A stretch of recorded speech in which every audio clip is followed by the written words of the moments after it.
ایک روایت میں آتا ہے جب سحری کا وقت ہوتا ہے شوہر اٹھتا ہے اور اپنی بیوی کو بھی بیدار کرنے کی کوشش کرتا ہے، اللہ کی بندی اٹھ اور اللہ کے حضور سجدہ ریزی کر لیں۔ وہ رحمتوں کے بٹنے کے لمحے ہیں، دعاؤں کی قبولیت کی گھڑیاں ہیں، انوار اترتے ہیں ان لمحوں میں، رزق بڑھتا ہے ان لمحوں میں۔ تو وہ اٹھتا ہے اور اپنی بیوی کو بھی بیدار کرنے کی کوشش کرتا ہے۔ سارے دن کی تھکی ہوئی خاتون اٹھ نہیں پاتی تو خیر وہ خود وضو کرنے چلا جاتا ہے، لیکن اس کے دل میں بے چینی ہوتی ہے کہ یہ بھی کبھی اٹھ کے اللہ کے حضور سجدہ ریز ہو جائے تو کیسا اچھا لگے۔ یہ سچی محبت کی علامت ہے۔ خیر اسے خیال آتا ہے اور وہ پانی کا چلو ساتھ لیے آتا ہے اور اپنی بیوی کے چہرے پہ چھڑک دیتا ہے اور خود مصلی بچھا کے نماز پڑھنے لگ جاتا ہے۔ بیوی اٹھتی ہے، دیکھتی ہے میرا شوہر نماز میں ہے تو اسے بھی خیال آتا ہے، اٹھتی ہے جلدی سے، وضو کرتی ہے، مصلی بچھا کے شوہر کے قریب نماز پڑھنے لگ جاتی ہے۔ ایک طرف شوہر نماز پڑھ رہا ہے، ایک طرف بیوی نماز پڑھ رہی ہے۔ سحری کے لمحے ہیں، ٹھنڈی ٹھنڈی ہوائیں چل رہی ہیں، انوار اور رحمتوں کی برکھا برس رہی ہے، کوئی دیکھ نہیں رہا، ریا کا شائبہ ہی نہیں، دروازے مقفل ہیں، اور کبھی سجدے میں بیوی ہے، کبھی سجدے میں شوہر ہے، کبھی وہ قیام میں ہے اور یہ رکوع میں ہے، کبھی یہ رکوع میں ہے وہ قعدے میں ہے۔ دونوں سحری کے وقت اللہ کے حضور سجدہ ریز ہے، میاں بیوی۔ حدیث پاک میں آتا ہے دونوں کو دیکھ کے رب مسکرا رہا ہوتا ہے، اپنی شان کے مطابق اللہ خوش ہو رہا ہوتا ہے کہ میرا بندہ اور میری دہلیز کی باندی کس طرح میرے حضور سجدہ ریز ہیں۔ اور اگر ان کو پتہ چل جائے نا کہ سجدے میں کتنی رحمتیں اتر رہی ہیں، وہ سجدے سے ساری نہ اٹھائیں۔ 5 گانا نماز کا شعار بنا لو زندگی میں، کبھی قضا نہ ہونے پائے، اور اگر اللہ نصیب کرے تو سحری کے سجدے بھی زندگی میں شامل کر لو۔ دیکھنا زندگی کس طرح ٹینشن فری ہوتی ہے۔ آج ہر بندہ کہتا ہے مشکلیں، اور میاں جس وقت مشکلیں ٹلتی ہیں، جس وقت مصیبتیں زائل ہوتی ہیں، وہ لمحے تو سو کے گزار رہا ہوتا ہے۔ صبح اٹھ کے نمازی بھی ٹکریں مار کے جلدی جلدی صبح کا وقت گزارنے کی کوشش کرتے ہیں میرے جیسے نکمے لوگ، لیکن صاحب نہیں، وہ وقت تھوڑا سا دیجئے، اس وقت میں بیٹھیے اور اللہ کے حضور سجدہ ریزیوں کا مزاج بنائیے۔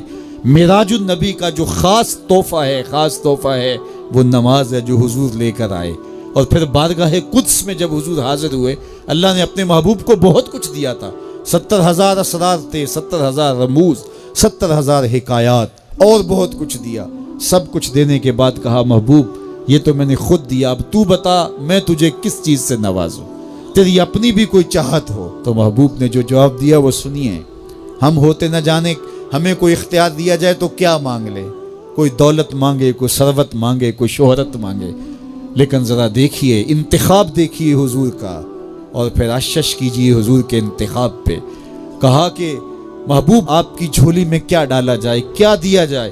تو محبوب نے کیا کہا؟ بنسبتی الیکا بالعبودیہ، اے اللہ ساری زندگی میں یہ کہتا رہا کہ تو میرا رب ہے، آج تو بھی تو کہہ دے کہ تو میرا بندہ ہے، مجھے عبد کہہ کے پکار دے۔ میں نے سجدوں میں کہا تو میرا رب ہے، میں نے قیام میں کہا تو میرا رب ہے، میں نے طائف کے بازاروں میں، مکے کی گلیوں میں کہا تو میرا رب ہے، میں سینے حرم میں کہا تو میرا رب ہے، میرے بدن پہ اوجریاں ڈالی جاتی رہیں، میں نے کہا سبحان ربی الاعلی، میں نے تجھے پکارا اور پتھر برس رہے تھے، میں نے کہا تو میرا رب ہے، میں نے تجھے ہر موقع پہ اپنا رب کہہ کے پکارا، آج تو بھی تو کہہ دے کہ تو میرا بندہ ہے۔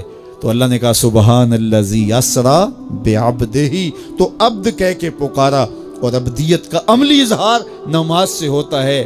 نماز میں جو سرور ہے، نماز میں جو لطف ہے، اور بندگی کا جو مزہ ہے وہ کہیں اور نہیں ہے۔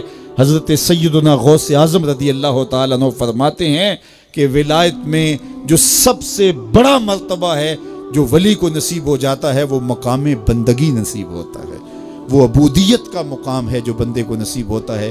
تو یہ بندے کے لیے معراج ہے، اسی لیے کہا گیا الصلاۃ معراج المومنین، نماز مومن کی معراج ہے۔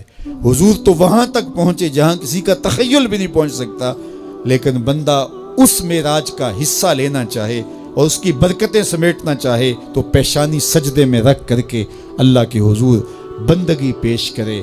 اللہ ہم سب کو اپنے حضور عجز و نیاز کے سجدے نصیب فرمائے۔